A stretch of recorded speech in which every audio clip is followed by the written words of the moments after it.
Papaano mo malalaman kung sino-sino ang mga madalas bumisita sa mga post mo dito sa Facebook? In short, stalker ito yung mga taong laging inaabangan lagi.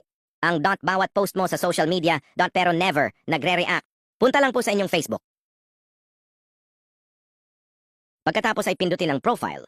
Under your profile, pindutin ang 3 dots. Next, pindutin ang archive.